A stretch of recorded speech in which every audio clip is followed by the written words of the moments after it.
Good. I guess it's late morning. It's a little before noon here. It's a beautiful Saturday, December 28th. I don't know if you can see, it's gorgeous here. It's supposed to be low 60s today in temperature. And for the end of December, that's pretty unheard of where I live. Just figured I needed to get outside a bit today for several reasons. It's always nice when you have livestock, which I only have turkeys and chickens and bees right now. So the livestock for the bees doesn't really count. I mean, I'm out here with the beehives right now. I got 3 of them. I had 4. One of them I lost to hive beetles at the end of fall. And that was my own fault. I let it get away from me. And I'm hoping to address that issue pretty quick in the spring. Sorry, saw something that was kind of concerning to me, but it was nothing. Anyway, I'm hoping to address that issue pretty quick in the spring. I've got the hives wrapped up pretty well. Oh, there's actually, look, here's some activity over here. I'll see if I can show you. Well, he just took off. Let me try here in a second. Oh, we got some cleansing flights going on. Are they able to get in and out of there? Okay, there we go. I probably need to pull this up a little bit. There we go. Okay, sorry. Had to make sure they could get in and out okay. But during this time of year, the bees stay clustered together for the most part. They do come out of their hives to do what they call cleansing flights, to go to the bathroom. So on a day like today, when it's as warm as it is, there'll be a little bit of activity out here, which is good to see because you know they're still alive if you see it.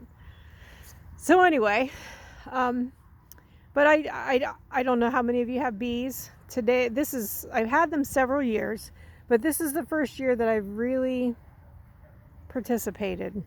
Beforehand or before this, in the last 10 years we've had them, my husband pretty much did everything. And we had a couple years where we couldn't do them because my husband had injured his back. And I have never been small enough to fit into a bee suit. Now I am. So that changed that, which is good. Oh, good. I see activity at all 3 hives, which is good. I have 3 hives of live bees, which is fantastic. Anyway, so when I prep these guys at the end of November, I usually wait a little bit further into December, but it got really cold where we are at the beginning of December, which is unusual. It doesn't usually do that. It takes a little bit longer to get there. Of course, 60s at the end of December is not typical. Anyway, so I wrapped them all. You can see each one of them has a wrap. Now, 2 of the hives are made by a local beekeeper, so the wraps wouldn't slide down over them. So if you see, we had to cut them and just kind of strap them or run the wraps around them a couple times, or run the wrap around it, and then use my husband's little, what are they called? They're little tie down type things. God, he's got a million of those. He loves them. But anyway, we used those to kind of hold it in place. One of them, it just slid right down, which is that one on the end there. But that's one of my older ones, one of my older hives. Look at that activity. You see those bees? I don't know if you can see them or not, but it's a good sign. It's good to see that. Anyway, so we wrapped them, made sure they had a good tilt because you don't want water to build up in the bottom at all.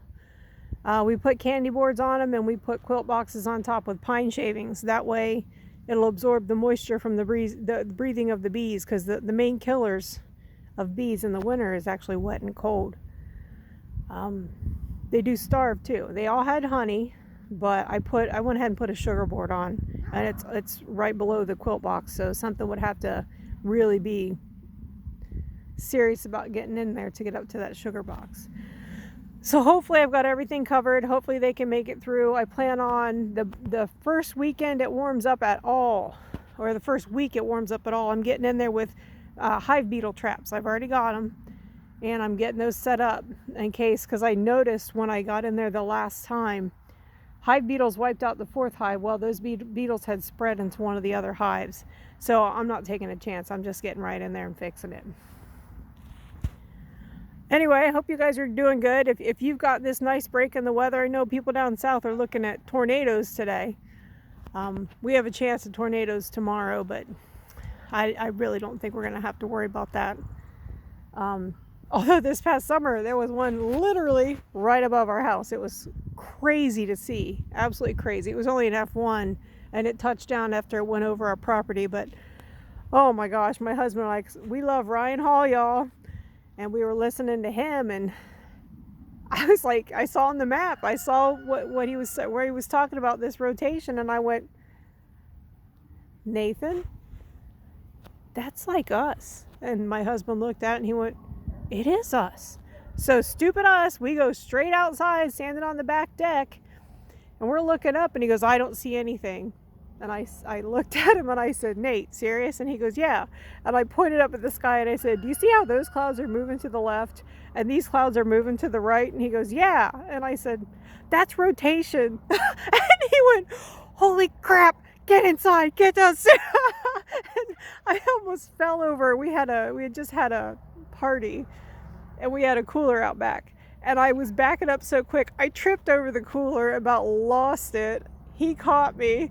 We go running downstairs, and my two kids that are at home, they were already down there watching TV, and they're like, everything okay? So it was just kind of a crazy thing that happened. But anyway, it is absolutely gorgeous out here. Watching the bees. Bees are good. I got my turkeys and my chickens are out. Just checking out the garden. It's right here behind the bees. I don't know what all you can see. If you can see all the way across there, all those bushes, those are blackberries, raspberries. I've got some strawberries. There's a little bit of green. You probably can't see it on the camera because it's an old phone. A little bit of green on the ground in front of them. Those are strawberries. Looks like I got maybe probably about a 20-foot long patch with maybe about 4 to 5 foot wide. Where I've got the green stakes in the ground, that's where my asparagus grows. For now, it'll spread. I'll get more eventually.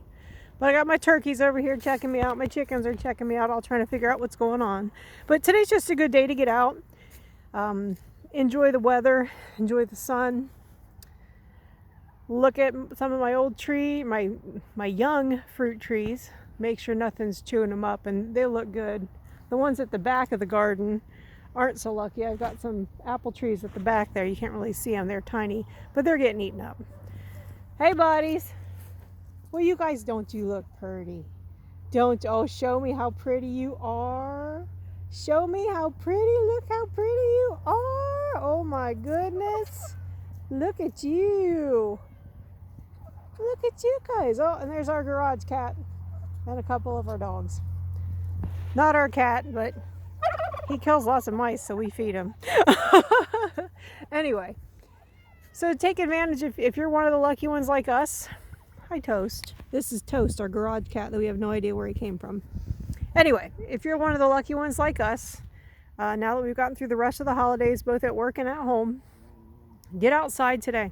Take advantage of this beautiful weather. I saw a bald eagle flying on my way home from work today, and every time I get chills every time. Never saw those when I was growing up here. Never.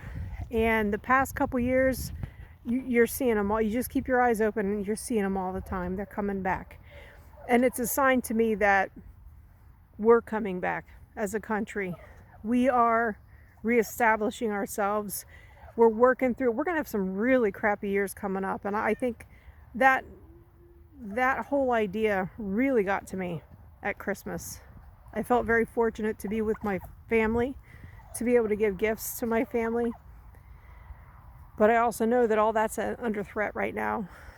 That I've got to find a way to work through everything. And our country is going to go through a lot of changes over the next couple years. And I hope we can make it through. All of us. Not just me, not just my family, but all of us.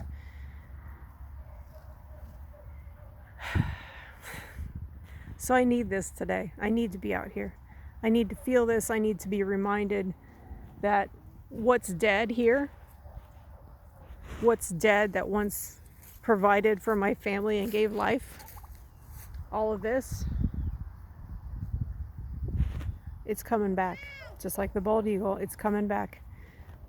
We have to work on it though. It's not just going to happen by itself. Plants won't just, well, there'll be some volunteers, but the majority of the plants, you're going to have to get out there, you're going to have to work in the soil, you're going to have to till it, you're going to have to cultivate it, you're going to have to fertilize it. But we can achieve this. We can make this happen. And that's what today feels like to me. And I've been struggling really bad with depression the past couple of days, just worried about the world, feeling grateful, very grateful, but depressed that everything that we've worked for all these years, we just don't know. We don't know what's going to happen.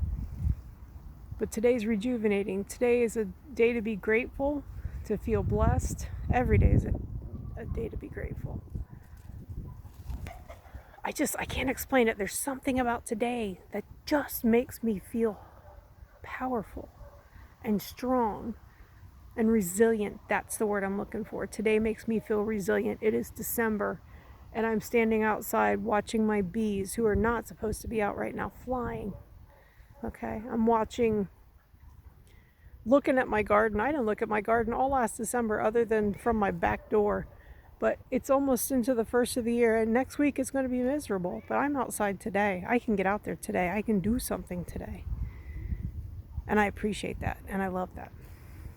But anyway, take advantage of the weather. Find something good to do. Be ready so that when, if there's anything that you can get prepped for the spring, go ahead and do it. If there's stuff you can't get prepped, like I'm gonna clean out my chicken coops a little bit, move some of that manure into my holding pen. But you know, I may go and start dragging my stuff out of the garage. My husband, I love that. Drag my stuff out of the garage. I'll show you. I have a seed starting stand. It's a shelf on wheels, and I'll show you what I did. When I get that out, I'll get it cleaned up. It was relatively inexpensive. I've used it for two years now, 2 years in a row, and it's been fantastic, absolutely fantastic. And we'll go through all that at some point. Look at your seed catalogs, get your seeds ordered. Anything that you can do to help get through right now, do it. This is what helps me. When it's nice, I go outside. I'm outside. I'm with God. I'm with nature. I'm trying to think of the future. Come hell or high water, no matter what's going on with the world, I'm going to keep plugging away here, as long as I'm lucky enough to be here. Love your people. As a wonderful woman says on another channel that I watch all the time, pray, prep, and be peaceful. We are all going to do this. We're all going to get through it. Everybody stay focused, stay the course, and we'll do this. And I'll get that shelf out pretty soon here and show you how I get that set up. It saves room and it saves money. So anyway, you all take care. Bye.